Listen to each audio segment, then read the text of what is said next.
আমাৰ aim and অবজেক্টটোৱে হ'ল 24/7 electricity supply দিয়া, ৰুটি কাপড়া আৰু মকান লগতে ইলেক্ট্ৰিচিটি। ট্ৰেইনিং দিয়াৰ নামত আমি ট্ৰেইনিং দিছো, সেইটো নহয়। ট্ৰেইনিং বিলাক ভাল কৰিব লাগিব। ট্ৰেইনিং শেষ নহওঁতে তাৰ পৰাই ৰিপ্লেচমেণ্ট হ'ব লাগিব। চৰকাৰত কেবিনেট মন্ত্ৰী হিচাপে পোৱাৰ কাৰণে প্ৰথমে মই হিমন্ত বিশ্ব শৰ্মা ডাঙৰীয়াক মোৰ ফালৰ পৰা ধন্যবাদ জ্ঞাপন কৰিছোঁ। প্ৰথম আজি কাৰ্যালয়ত আহি উপস্থিত হৈছোঁ।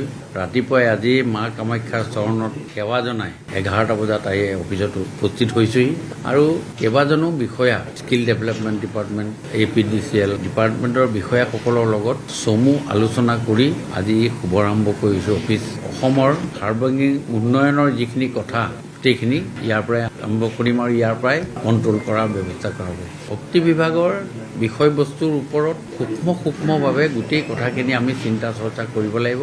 আমি বিভাগটোক যদি কোনোবাখিনি ক্ষেত্ৰত ৰিমডেলিং কৰিব লাগে, সেই বিষয়টো লৈ মাননীয় মুখ্যমন্ত্ৰীৰ লগত আলোচনা কৰি আমি কেনেকৈ আগবাঢ়ি যাব লাগিব সেই বিষয় লৈ আমি প্লেনিং কৰিম। প্লেনিং কৰি আগন্তুক দিনত মুখ্যমন্ত্ৰীৰ লগত আলোচনা কৰি এই গোটেই বিষয়টো এটা ত্বৰান্বিত কৰাৰ ক্ষেত্ৰত ব্যৱস্থা ল'বলৈ মোৰ ফালৰ পৰা মই যথেষ্ট প্ৰয়াস কৰিম। আমাৰ এইম এণ্ড অবজেক্টটোৱে হ'ল 24/7 ইলেক্ট্ৰিচিটি ছাপ্লাই দিয়া, মানুহৰ খাদ্য যেনেকৈ এটা আজিৰ ডেটত প্ৰাসংগিকতা, ৰুটি কাপড়া আৰু মকান লগতে ইলেক্ট্ৰিচিটি, এইটোৱেই আমাৰ আজিৰ ডেটত 100% প্ৰাসংগিকতা আছে। স্কিল ডেভেলপমেণ্ট কৰাৰ ক্ষেত্ৰত যিবিলাক আমাৰ ট্ৰেইনিং হয়, এই ট্ৰেইনিংবিলাক আমাৰ খুব সূক্ষ্ম পুনৰ পৰা চোৱাৰ অত্যন্ত প্ৰয়োজন আছে। ট্ৰেইনিঙৰ নামত ট্ৰেইনিং দিয়া প্ৰৱণতাটো থাকিব নালাগে। ট্ৰেইনিং দিয়াৰ পাছত এটা ছিষ্টেম আমাৰ থাকিব লাগে, কেনেকৈ প্লেচমেণ্ট হৈছে, কিমান % প্লেচমেণ্ট হৈছে। গোটেই ভাৰতবৰ্ষত বহুকেইখন IIT আছে। IIT খড়গপুৰো আছে,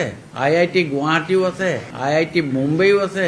ঠিক তেনেকৈ IIT নিচিনা যিবিলাক আমাৰ ইনষ্টিটিউশ্যন, যাৰ যেনেকৈ নিজৰ ববীয়াকৈ কিছুমান নাম আছে, নিজৰ ববীয়াকৈ কিছুমান কাম কৰিব পাৰে বা তেওঁলোকৰ নিজৰ ববীয়াকৈ এটা আত্মগৌৰৱ আছে, ঠিক তেনেকৈ আমি এই স্কিল ডেভেলপমেণ্টতো ট্ৰেইনিং ছিষ্টেমটোত আমি ভাল কৰিব লাগিব। এইটো আটাইতকৈ ডাঙৰ প্ৰাসংগিকতা আজিৰ ডেটত। ট্ৰেইনিং দিয়াৰ নামত আমি ট্ৰেইনিং দিছোঁ, সেইটো নহয়। ট্ৰেইনিংবিলাক ভাল কৰিব লাগিব। ট্ৰেইনিং শেষ নহওঁতে তাৰ পৰাই ৰিপ্লেচমেণ্ট হ'ব লাগিব। ইয়াত এজন আমি প্লাম্বাৰৰ আমি ট্ৰেইনিং দিছোঁ, 60জন আমাৰ প্লাম্বাৰ লাগে। আমি তাৰ পৰাই যাতে ষ্ট্ৰেক আউট কৰি ট্ৰেইনিং দিব পাৰোঁ, তেনেকুৱা কোৱালিটিৰ আমি ট্ৰেইনিং চেণ্টাৰবিলাক বনাব পাৰিলে ভাল হয়। আৰু সেই বিষয় লৈ আমি পইণ্ট টু পইণ্ট আগন্তুক দিনত আমি কথা পাতিব পাৰিম আৰু কথা পাতিম। এই কথাটো স্কিল ডেভেলপমেণ্ট ডিপাৰ্টমেণ্টত আমাৰ ফালৰ পৰা আমি চিন্তা চৰ্চা কৰিম। মুখ্যমন্ত্ৰী মহোদয়ৰ যি ক্ষিপ্ৰতাৰে কাম কৰাৰ এটা এটিটিউড, তেখেতৰ সুৰত সুৰ মিলাই যদি কাম কৰিবলৈ হয়, 1.5 বছৰ সময়টো যথেষ্ট সময়। 1.5 বছৰ সময়ত একেবাৰে বহুত কিবা দি দিব নোৱাৰিলেও